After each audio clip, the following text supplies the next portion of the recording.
Things I do to make money that don't involve teeth. I'm a general dentist. I own my own practice, and here are all the things that I do on the weekend when I work on the business that don't involve holding a drill in my hand. First up is picking up homeless people's garbage and clothes. Now, I never knew as a dentist I would be actually doing this because this is crazy. I spend my free time picking up homeless people's clothes with this little grabber, but this is just part of being a business owner. I wish they taught you in dental school that it's not just about fixing people's teeth. There's a lot of things in life that you have to do, most of which you don't want to do, and picking up other people's homeless clothes and garbage. Sometimes I find needles on the ground that I have to pick up. That's why I use this grabber. Everybody thinks I'm just some rich dentist, and to be honest with you, there's a lot more that goes into it than just taking people's money, drilling on somebody's tooth, and taking home a big paycheck. It doesn't always work like that. I'm not a rich dentist, but I can tell you that I do a lot more things other than fix people's teeth. Look, making money as a dentist involves using the drill, and that's, yes, when you actually are making money in real time, but it takes a lot of work and preparation to actually get to that point. For example, if you have garbage everywhere and you have needles just hanging around the outside of your building, patients aren't going to trust that they're safe going to your practice. You got to clean that up in order to get those patients in.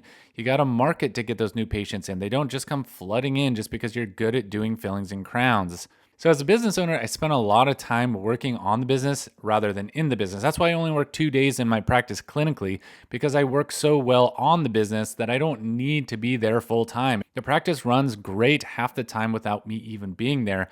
And here's some of the things I do on my off days, my non-clinical days. And to illustrate this, let's go to my office. Let me show you around a little bit. I own the building, so this will be pretty cool. And along with me today is my dog, Maggie. This is a mini Australian Shepherd. She's awesome. She's about 3-4 years old. She's going to run around, keep me safe, sniff around, and be free for a little bit. She always likes to come to the office. All right, the first thing I do is I look for homeless people's garbage and clothes. Sometimes there's needles, and I use a little grabber so that I don't get stung.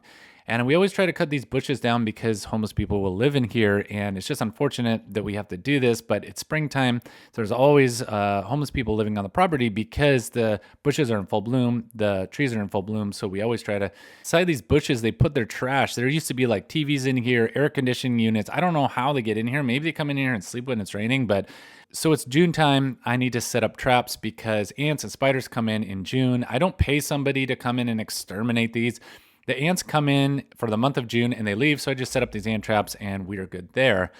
Another thing I'll do is I'll negotiate big purchases. I'll come into the office and I can negotiate big purchases that my staff, I usually don't like my staff spending money on the big things because me as a business owner, I can get the best prices for things. I know exactly what I want, what I need. Can I get this equipment used versus new? Can I get a good deal on it? Can I finance this out? How much is the interest rate? Since I own this property, I also have to maintain it. And by maintaining it, now I'm a landlord. So I thought I was going to become a dentist. Now I'm a landlord and a real estate investor. And basically every month, my responsibility grows and grows and grows. But well, that's okay because I'm very happy I own my own building. It's helped me grow my practice tremendously because I can do what I want, when I want, with the building and the property. And basically I own it and it's a nice investment for me. So next time you think your dentist just simply drills on people's teeth, think again. Sometimes they have to do stuff that is not very appealing, like picking up homeless people's clothes. Another thing that is not fun is paying your bills and also paying attention to the bills that you do pay. For example, the credit card processing machine. I pay $2,000 a month just to have somebody swipe their credit cards and patients pay with a credit card. That's $24,000 a year. If I were to work on the business and I was smart, and as I get older as a dentist, I'm getting smarter, I would actually try to negotiate that down. So instead of $2,000 a month, maybe we go to $1,500 a month. That's $3,000 a month that I'm going to save just by doing nothing. Once I set up that system, I don't have to do anything and I save $3,000 a year. $500 a month, that's great. Oh, sorry, that's actually $6,000 a year. So yeah, even more money that we're going to save. The next thing I do is marketing. I do all my own marketing. I do Facebook ads, Google ads, and it's always shocking to me when people spend money on marketing, they have no idea if it's working or not. So I always track that. I do an A and a B split test to make sure everything looks good, and it looks like we're getting a tremendous ROI. Because we're not spending that much money on marketing, to be honest. And last month we had just a record month. So I'm going to keep up this marketing plan for sure. I also have to do things like make sure my staff is happy, make sure my patients are happy, texting with the lab on the weekends, making sure my associates are happy. And I have to do a lot of that kind of behind the scenes coordinating with things. It's not just simply putting on your scrubs and drilling and making money, that all comes into play because I'm doing all the background work because of that.